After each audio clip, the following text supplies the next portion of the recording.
ఏదన్నా రోగం వస్తే మాంసాహారం మానే. ఈ బోడి సలహా బాగా ఎక్కువ అవుతుంది. ఇప్పుడు చాలామంది చూడండి, మీరు ఈ ఆయుర్వేదానికి రిలీజన్ అంటించి లేదా నేచురల్ పద్ధతితో దీనికి రిలీజన్ అంటించి ప్రతిదానికి అంటే వీళ్ళు వ్యక్తిగతంగా వీళ్ళు తినరు అనుకోండి, దాన్ని సమాజం మీద రుద్దటం. ఈవెన్ పెద్ద పెద్ద డాక్టర్లు కూడా నేను చూస్తాను, పెద్ద అలోపతి దాంట్లో కూడా వ్యక్తిగతంగా వాళ్ళకుండే కులపరంగానో వాళ్ళకుండే మతపరంగా కొన్ని ఉండే ఆచారాల ప్రకారం వాళ్ళు మాంసం తినరు అనుకోండి, వాడికి ఏదో వచ్చినా సరే ఇదే పత్యం చూతారు అందరికీ. ఏదో పెద్ద జబ్బు అయిపోయింది. అరే నువ్వు చేయకపోతే చేయకపోయావు, ఎందుకు జరగకూడదు మిగతా వాడిని? సైన్స్కి వెళ్ళాలి కదా. పోనీ సైన్స్ లాజిక్ చెప్పండి. మీరు చూడండి, చాలా క్యాన్సర్ వైద్యాలు లాంటివి ఇంకోటి ఉంటాయి. క్యాన్సరు వచ్చినప్పుడు గ్లూకోజ్ తిని పందిలా బలుస్తుంది క్యాన్సర్. అదే మీరు నాన్ వెజ్ కానీ అది కానీ ఇస్తే అసలు తినలేదు. అది ఎందుకని? దాంట్లో జీరో గ్లూకోజ్ ఉంటుంది. జీరో గ్లూకోజ్ మెటబాలజీ మార్చడానికి అద్భుతంగా ఎందుకు నాన్ వెజ్ కానీ కోడిగుడ్లు కానీ ఉపయోగపడతాయంటే, అందులో ఉండే పోషక విలువలు అద్భుతమైన ప్రపంచంలో వేరే వాటిలో లేని ఉండటమే కాకుండా అందులో జీరో గ్లూకోజ్ ఉంటుంది. ఓన్లీ థింగ్ ఫైబర్ ఉండదు. దానికోసం వెజ్ తినడం వేరే విషయం. మరి అది ఎంత హెల్ప్ చేస్తుంది ఇన్సులిన్ రెసిస్టెన్స్ నుంచి బయట రావడానికి, అనేక రోగాల నివారణలో అందులో ఉండే పోషక విలువలన్నీ ఎంత అద్భుతంగా పనిచేస్తాయి. సో ఇదేమీ లేదు. ఏదైనా వచ్చిందంటే ఇప్పుడు చాలామంది వైద్యాలు చేస్తూ ఉంటారు, 3 డబ్బాలు ఉంటాయి, ఏ రోగమైనా అదే డబ్బా ఇవ్వటం. ఇలాంటి వాళ్ళు అందరూ ఆ డబ్బా తీసుకుని ఉంటారు, మాంసం తినమాక. బోడి సలహా. ఎందుకురా మీకు ఈ బోడి సలహాలు? తగ్గిందా సచ్చిందా? ఏం లేదు కదా. మీ విటమిన్ బిళ్ళలు అమ్ముకుంటున్నారు, క్యాన్సర్ దగ్గర దొంగ ప్రచారం చేస్తున్నారు. అంటే కనీసం ఆ మాంసాలు తింటే కన్నా శుభ్రంగా పోతారు కదా. అలా గ్లూకోజులు పెట్టి మీరు నాన్ వెజ్ ఎప్పుడైతే వద్దంటారో అచ్చమైన గ్లూకోజులు తినండి అంటున్నారు. వాళ్ళు అచ్చంగా గ్లూకోజ్ తిని తొందరగా పోతున్నారా?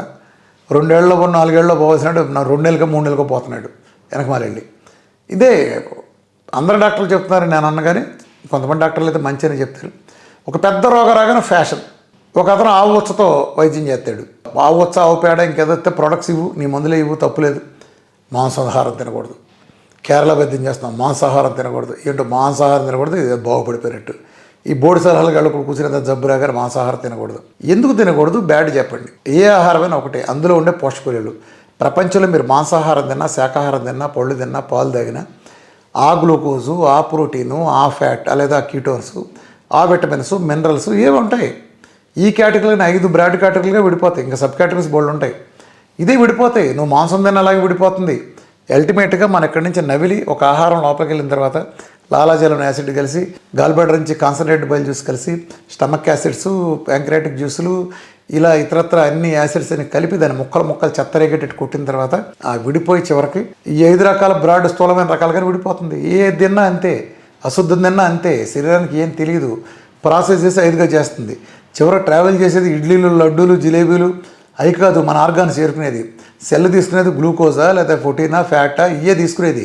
ప్రతిదాన్ని విడదీసి ఎండ్ ఫార్మాట్ అలా మార్చుకున్నప్పుడు, దేనైనా మార్చుకోవాలన్నప్పుడు ఇది బ్యాడ్ ఏంటి, ఇంకో చెత్త ఏంటి. గ్లూకోజ్ తింటే, ఒక స్వీట్ తింటే దాంట్లో కార్బోహైడ్రేట్ పర్సెంట్ ఎక్కువ ఉంటుంది, ఫ్యాట్ కంటెంట్ ఉండదు. అలా ఫ్యాట్ అచ్చంగా తీసుకుంటే దాంట్లో ఓన్లీ కీటోన్స్ ఉంటాయి, లేదా ఇతరత్ర పోషక విలువలు ఉంటాయి. అంటే విటమిన్ A, D, E ఇలాంటివన్నీ ఉంటాయి. ఇట్లా ఒక్కొక్క దాంట్లో ఒక్కొక్క విటమిన్స్, మినరల్స్ ఇవి ఉంటాయి.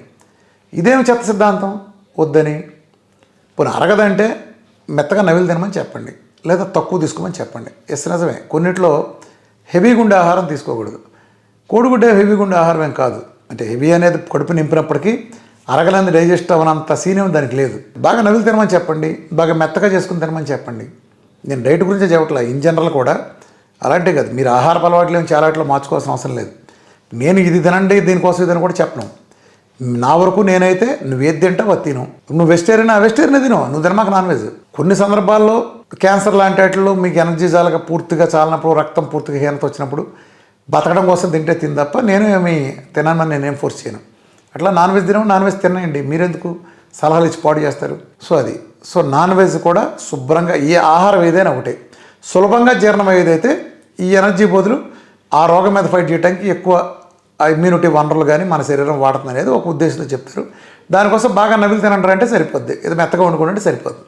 మానేటువంటి దీనికి అలానే మసాలా లాంటి ఉప్పు కారాలు తగ్గించుకుంటే కొంత ఎసిడిటీ సమస్యలు లాంటి కొంత తగ్గుతాయి. అంతవరకే తప్ప మానేయండి అంటానికి మళ్ళీ ఎటువంటి సైన్స్ పునాదులు లేదు. దయచేసి అలాంటి సలహా ఇవ్వకండి. ఇన్సులిన్ రెసిస్టెన్స్ సమర్థవంతంగా ఎదుర్కొనడంలో మాంసాహారం, కోడిగుడ్లు అత్యద్భుతమైనవి. కోడిగుడ్డు శాకాహారం పూర్తిగా. సో ఈ 2 అత్యద్భుతం కాబట్టి తెలియకుండా మీరు కామెంట్ చేయమాకండి. Thank you.